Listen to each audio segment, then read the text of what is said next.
Whew, boy, the Yankee baseball gods must have been with us tonight, man, because that was a that was a nail biter. But again, like the first game, even though we're back in Chicago now, with the Yankees playing the White Sox, playoff environment again, intense environment, and another great baseball game. Jameson Towns started the game, went 5 innings, gave up 3 earned runs, kept them in the game, and for the most part. And then the bullpen came in. We had some good offense tonight too, and some clutch hitting. And this is another thing that we haven't had that we've been looking for, right? Timely hitting, clutch hitting. Even though they still left some guys on base tonight, it wasn't as bad as the last several games. But Joey Gallo, 2 home runs tonight. One very very clutch one in the 10th inning, and super huge one. But earlier in the game, he hit a home run, and then it was a little bit of a back and forth, right? With a Judge RBI double, and then the White Sox will come back, and then in the 9th inning, Judge hit a go-ahead home run to put them up 4-3, clutch home run. And then bottom of the 9th, Chad Green came in and had a blown save. Unfortunately, gave up a game-tying home run to Jose Abreu to make it 4-4. And so, right back and forth. But Judge hit that home run off of Craig Kimbrell, okay, which was great to see. It was a clutch home run. And taking us to the 10th inning now, where you had the guy on second, the automatic runner on second, who was Brett Gardner. Judge hit an RBI single, and now we're going back to Liam Hendricks, the White Sox closer. So Judge drove him in, made it 5-4, and then Joey Gallo, moonshot, Titanic, just laser beam, 2-run home run to make it 7-4. Clutch. This was Joey Gallo's best game as a Yankee so far, and I don't think I think he's gonna at some point go on a tear. But it was nice to see a game like this from him, and just to see the emotion behind it, and see how excited he was. It was really, really a good sign, and it just goes to show you how well the Yankees can play, and when they have most of their lineup intact. There's still some guys that are yet to be there, Rizzo and a couple other ones, but Gleyber Torres. But that said, they were able to get ahead on the White Sox, and then of course the bottom of the 10th came in.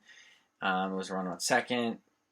Boom, brought in Zach Britton to hopefully, rebound from his blown save, the walk-off home run to Tim Anderson. Now keep in mind too, with Zach Britton, he hasn't had a preseason, so there was no wind-up period to the season for him. So right now he's kind of going through essentially the wind-up season. So no, it's one reason, the main reason he's struggling so much. His timing, his mechanics, it's just his velocity's not there, and things are hanging. It's just he's not really sharp at all. And he's acknowledged it, too. He even says he doesn't deserve to be out there, which I respect, because not everybody does that, okay? He acknowledged the fact that he's thinking right now, and just, which is obvious. But I'll give Aaron Boone credit, too, for taking him out when he started to struggle in the 10th inning and bringing in Albert Abreu, young kid, who was able to get the save.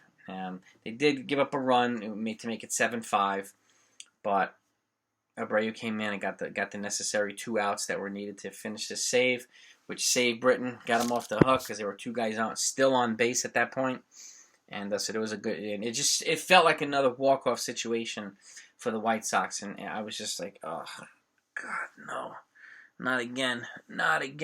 But the kid came through. He bailed out Britton and bailed out the team and gave them a much-needed win. So, series is tied now. Tomorrow, the rubber match. We got Nestor Cortez, I think, against Lucas Giolito. So, that should be an interesting matchup, and I'm really looking forward to Garrett Cole and Jordan Montgomery hopefully being back next week as well to kind of give that rotation a boost. And it sounds like Corey Kluber's working his way back in rehab too. Severino had, I don't know if you call it a setback, but yesterday he was going to do a rehab start for AAA, and he stopped during warm-ups. He said he didn't feel right, whatever that means. So during his warm-ups, so he never even made it to the mound for the game. He just stopped with his warm-ups, this is the reason, one reason why I keep saying he'd be better off in the bullpen this year. And just whatever we can get out of him is whatever we can get out of him. But I don't even want to risk putting him in the rotation, having some ridiculous setbacks. But that's me. But great win by the Yankees. Timely hitting, clutch hitting, good energy from the team, and good base running as well. It was just good to see. And again, just quietly productive. Tyler Wade and Brett Gardner continually being productive. Gardner made a good play in center field early in the game, and a good game for the team. So, good win for the Yankees, and very, very, very happy to see it. It was a relief, and we'll see what happens in the rubber match tomorrow. So let's go get them, boys.